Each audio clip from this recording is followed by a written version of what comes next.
Hello everyone, स्वागत है आपका Rohit study classes YouTube channel पर। आज मैं टेंस से संबंधित एक्सरसाइज 1 के बारे में बात करने वाला हूं। तो सबसे पहले इसका निर्देश पढ़ते हैं। Complete the following sentence. निम्नलिखित वाक्यों को पूरा कीजिए by using correct form of the verbs given in the brackets according to the present tense. Present tense के अनुसार ब्रैकेट में दी गई क्रियाओं की सही अवस्था का प्रयोग करके निम्नलिखित वाक्यों को पूरा कीजिए।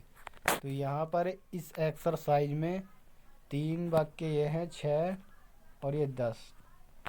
तो 10 सेंटेंस हैं और इसमें प्रेजेंट टेंस का प्रयोग करके एक्सरसाइज को पूरा करना है, फिल इन द ब्लैंक्स को। और उसके सामने यहाँ पर ये क्रियाएं दी हुई हैं।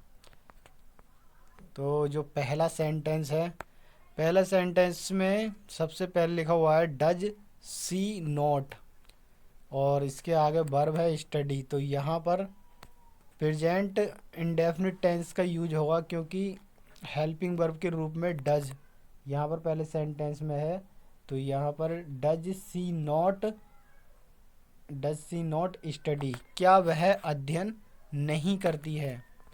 दूसरा sentence, has Neha been dash there for so long.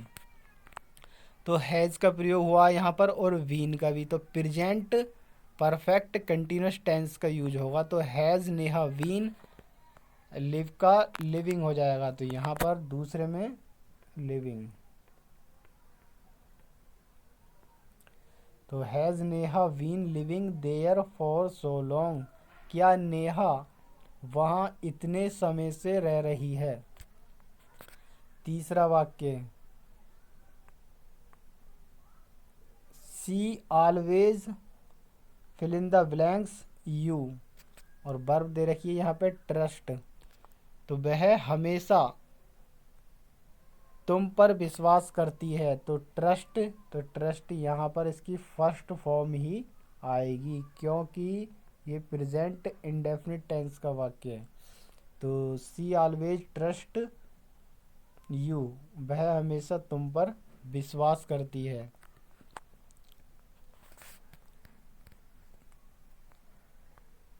अगला सेंटेंस है the servants fill in the blanks the house since mornings, और वर्ब दे रखी है यहाँ पर क्लीन।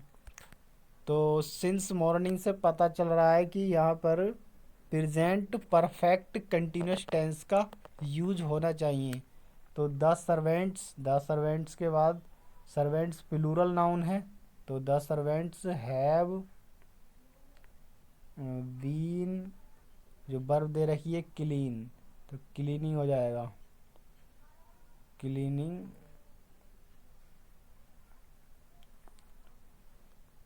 तो पूरे वाक्य का अर्थ हो जाता है नौकर सुबह से घर की सफाई कर रहे हैं। अगला सेंटेंस, पांचवा, have you fill in the blanks your holidays with your family.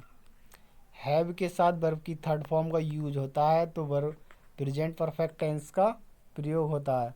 तो यहाँ पे स्पेंट दे रखा है, तो यहाँ पर स्पेंट आ जाएगा, स्पेंट। तो पूरे वाक्य का अर्थ हो गया, क्या तुमने अपनी छुट्टियों को अपने परिवार के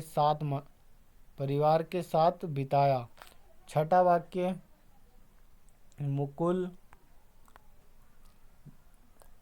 fill in the blanks his homework regularly. तो रेगुलरली सबसे पता चल रहा है कि वाक्य प्रेजेंट डेफिनिट टेंस का है, क्योंकि कोई काम इसमें नियमित हो रहा है।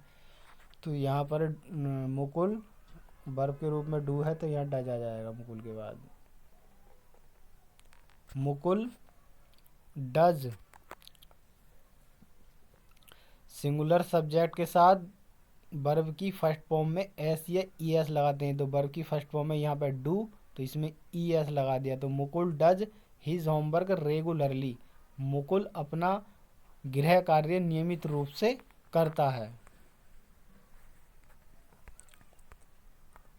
छठा वाक्य है I have fill in the blanks my lunch, तो हैव के साथ वर्ब की थर्ड फॉर्म का यूज कर देंगे taken, taken. I have taken my lunch, मैं अपना दोपहर का भोजन ले चुका हूँ या कर चुका हूँ। अगला सेंटेंस है Sapna, Sapna fill in the blanks for tomorrow's exam, tomorrow's exam की बात चल रही है, कल के एग्ज़ाम के लिए।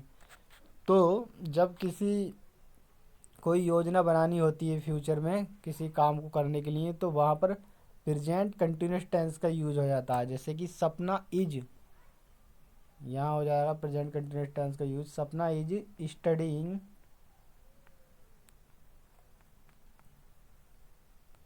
सपना is studying for tomorrow exam, सपना कल की परीक्षा के लिए अध्ययन कर रही है। नवा सेंटेंस,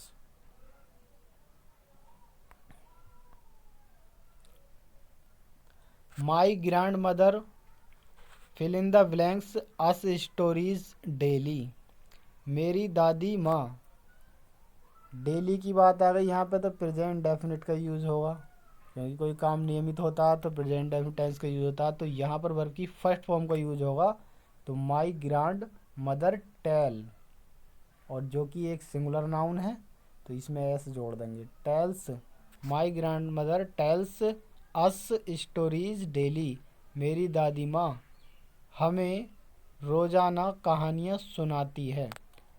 10वां वाक्य और लास्ट वाक्य एक्सरसाइज 1 का, are they dash a game, तो यहाँ पर हेल्पिंग वर्ब के रूप में है आर, और जो मुख्य वर्ब है प्ले, तो इसमें हम प्लेइंग कर सकते हैं, इसे प्रेजेंट कंटिन्यूस टेंस में बना सकते हैं। Are they playing a game, क्या वे गेम खेल रहे हैं, प्लेइंग, क्या वे गेम खेल रहे हैं। वीडियो से आपको कुछ सीखने को मिला हो तो वीडियो को लाइक करें, चैनल को सब्सक्राइब करें। Thank you for watching this video.